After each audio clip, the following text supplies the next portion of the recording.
नमस्कार दोस्तों, आप देख रहे हैं मेरे साथ बीके स्पीड न्यूज़ और मैं हूं राजीव वर्मा। आज मैं आपको, पूरे देश को ये बताने आया हूं कि हमने 3 कृषि कानूनों को वापस लेने का, रिपील करने का निर्णय लिया है। इस महीने के अंत में शुरू होने जा रहे संसद सत्र में, इसी महीने में हम तीनों कृषि कानूनों को रिपील करने की संवैधानिक प्रक्रिया को पूरा कर देंगे। साथियों, मैं आज अपने सभी आंदोलनरत किसान साथियों से आग्रह कर रहा हूं, आज गुरु पर्व का पवित्र दिन है। अब आप अपने अपने घर लौटे, अपने खेत में लौटे, अपने परिवार के बीच लौटे। जी हाँ, आज देश के प्रधानमंत्री नरेंद्र मोदी जी ने एक बहुत बड़ी घोषणा की है जिससे किसान खुश हैं, लेकिन किसानों का कहना है कि जब तक प्रधानमंत्री जी इस कानून का संसद में बिल वापसी नहीं ले लेते, कानूनी मंजूरी नहीं मिल जाती, जब तक हमारा आंदोलन जारी रहेगा। और आज एक सबसे बड़ा सवाल है कि प्रधानमंत्री ने कहा कि 3 कानून हमने वापसी ले लिए। प्रधानमंत्री जी, 3 कानून नहीं, पहले आप इसको पार्लियामेंट में लेकर जाओ, वहां से इनको पास करवाओ। ये किसान बगैर सर पे टिकट लेकर नहीं जाएगा घर। और एमएसपी की गारंटी आप दो, क्योंकि हम जहां पे है यहाँ पे किसी किसान की एमएसपी पे कोई खरीद नहीं होती। एमएसपी का सवाल देश का सवाल है पूर्ण रूप से, और आम जनता को ज्यादा उत्साहित होने की जरूरत नहीं, अभी लाडू और मिठाई बांटने की जरूरत नहीं। ये संघर्ष अभी जारी रहेगा।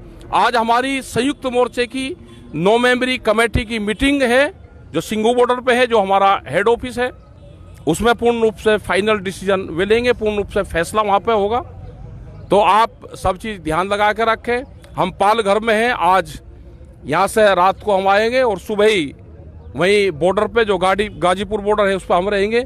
और यहाँ का जो आदिवासी क्षेत्र हैं, हम इनकी भी बात कर लेते हैं। सब यहाँ पे हैं, जो काका जी हैं, यहाँ के बड़े सीनियर लीडर हमारे हैं, हम इनके साथ में हैं। और जो ये आप देखोगे, इन्होंने जो अपना एक आंदोलन का बनाया, इन्होंने बनाई भूमि सेना आदिवासी एकता परिषद। ये 2 संगठन यहाँ के हैं, इनके दोनों के मोर्चे पे आज हम जाएंगे। यहाँ का जो एक बड़ा मोर्चा निकल रहा है उसमें शामिल होंगे, और यहाँ की इन आदिवासियों की, क्योंकि जब भी संयुक्त मोर्चे की कॉल होती है तो ये पूर्ण रूप से उसको फॉलो करते हैं। यहाँ के लोग दिल्ली के बॉर्डर पे गए हैं, यहाँ का जितना भी यूथ है दिल्ली के बॉर्डर पे जाता है। और ये भूमि सेना अपनी भूमि को बचाती हैं। इनका नारा है कि अपना गांव अपनी सरकार। तो यहाँ पे इन्होंने अपनी सरकार अपने गाँव में बनाई है, तो इनका धन्यवाद है सभी का, और जितने भी क्रांतिकारी साथी है सबका धन्यवाद है। देश के प्रधानमंत्री नरेंद्र मोदी जी ने ये क्यों किया है, ये आज हम आपको विस्तार से बताएंगे। जी हाँ, ये किसान हित में फैसला 1 साल बाद क्यों लिया गया। लगभग 800 किसानों की इसमें मौत हो चुकी है और कई घायल भी हो चुके हैं। आखिरकार सरकार को ये कानून वापस लेने की नौबत क्यों आई। दोस्तों, आने वाले समय में बहुत कम समय रह गया है जब 3 राज्यों के चुनाव हैं, उत्तर प्रदेश, उत्तराखंड और पंजाब। इन 3 राज्यों में हाल ही में चुनाव होने वाले हैं, और इन तीनों राज्यों के चुनाव के समीकरण जो सरकार ने आंकड़े निकाले हैं, जो अपनी जांच एजेंसी से कराए हैं, उसमें ये साफ साबित हो रहा है कि बीजेपी की इन तीनों राज्यों में सरकार बनती नहीं दिख रही है।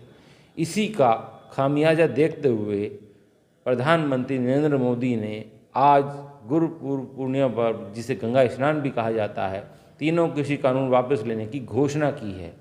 ये एक चाणक्य नीति का हिस्सा है, जो कि आज नरेंद्र मोदी जी ने आज चाणक्य नीति चलकर ये साबित कर दिया कि वो इन तीनों राज्यों में सरकार बनाने के लिए किसी भी कानून तक की वापसी तक और किसी भी समस्या के निस्तारण तक जा सकते हैं।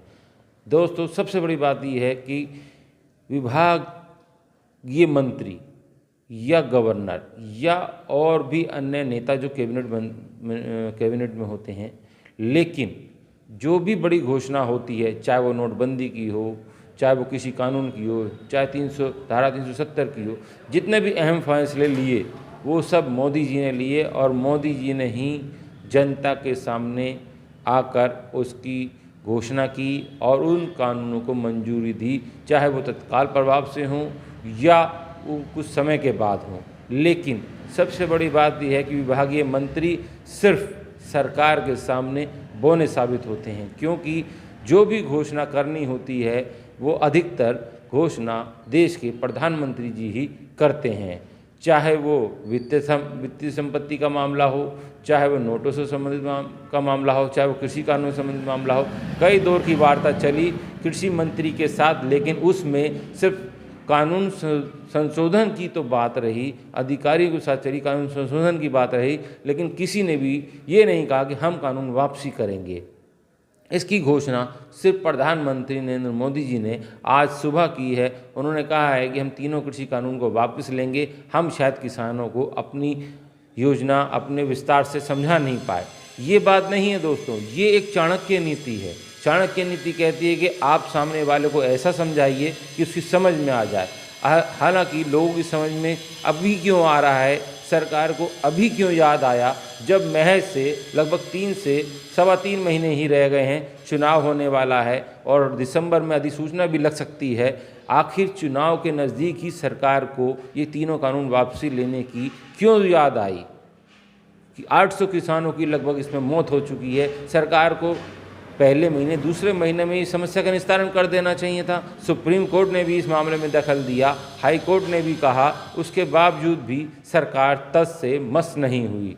लेकिन अब जबकि सरकार को ये दिख रहा है कि इन तीनों राज्यों में हम सरकार नहीं बना पाएंगे, इससे हमारी और राज्यों की भी सरकारें बिखरती चली जाएंगी, तो इसलिए इस मौके की परिस्थिति को संभालने के लिए आज देश के प्रधानमंत्री जी ने इस कृषि कानून को वापस लेने की घोषणा कर दी। अब देखना होगा कि कितनी जल्द संसद में इस कानून को बुलाकर रद्द किया जाता है। वहीं इसी मामले में राकेश टिकैत, किसान यूनियन के जो बड़े नेता हैं, उनका कहना है कि जब तक कानून वापसी नहीं होगा और MSP पर बात नहीं होगी, जब तक हम घर वापसी नहीं जाएंगे। अब देखना होगा कि सरकार किसानों की मांगें कितनी और मानती है और किसानों को खुश करने के लिए सरकार इस चुनाव से पहले क्या क्या रणनीति को अंजाम देती है।